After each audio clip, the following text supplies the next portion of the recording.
श्री कृष्ण कहते हैं, कर्म का फल व्यक्ति को उसी तरह ढूंढ लेता है जैसे कोई बछड़ा सैकड़ों गायों के बीच अपनी माँ को ढूंढ लेता है। वो कहते हैं ना कि जैसी करनी वैसी भरनी। इंसान जैसा काम करता है उसे उसका फल भी वैसा ही मिलता है। अगर आपने अच्छे कर्म किए होंगे तो आपको उसका अच्छा फल मिलेगा, और आपने बुरे कर्म किए होंगे तो आपको उसका बुरा फल मिलेगा। अगर किसी के साथ कुछ बुरा होता है तो लोग कहते हैं कि इसने पिछले जन्म में जरूर कुछ बुरा किया होगा, इसलिए ही उसके साथ ऐसा बुरा हुआ।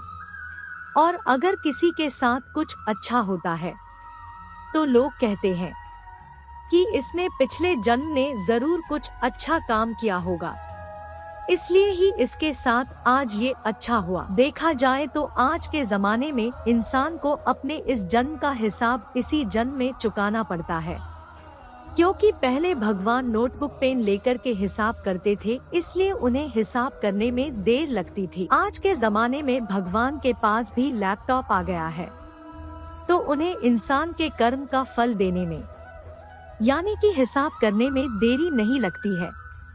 आज की ये कहानी भी उसी के बारे में है। एक बार एक व्यक्ति को रास्ते में यमराज मिल जाते हैं।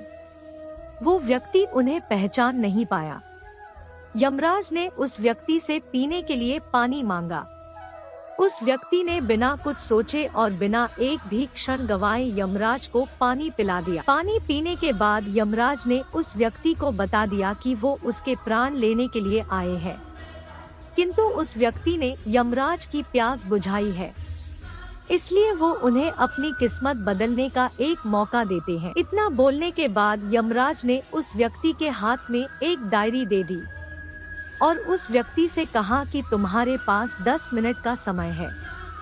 इस डायरी में तुम जो भी लिखोगे वही सच हो जाएगा, लेकिन ध्यान रखना कि तुम्हारे पास केवल 10 मिनट ही है। उस व्यक्ति ने डायरी खोलकर देखा कि पहले ही पेज पर लिखा था कि उसके दोस्त को लॉटरी निकलने वाली है और वो करोड़पति बनने वाला है। वो व्यक्ति ने वहां लिख दिया कि उसके दोस्त को लॉटरी न निकले। अगले पेज पर लिखा था कि उसका एक रिश्तेदार चुनाव जीतकर मंत्री बनने वाला है। उसने वहां पर लिख दिया कि उसका रिश्तेदार चुनाव हार जाए। इसी तरह वो पेज पलटता रहा और अंत में उसे अपना पेज दिखाई दिया। जैसे ही उसने कुछ लिखने के लिए अपना पेन उठाया कि यमराज ने उस व्यक्ति के हाथ में से डायरी वापस ले ली और कहा, वत्स तुम्हारे 10 मिनट अब खत्म हो गए हैं, अब कुछ भी नहीं हो सकता है। यमराज ने कहा कि तुमने अपना पूरा समय दूसरों का बुरा करने में व्यतीत कर दिया और अपने आप को ही खतरे में डाल दिया। अब तो तुम्हारा अंत निश्चित है।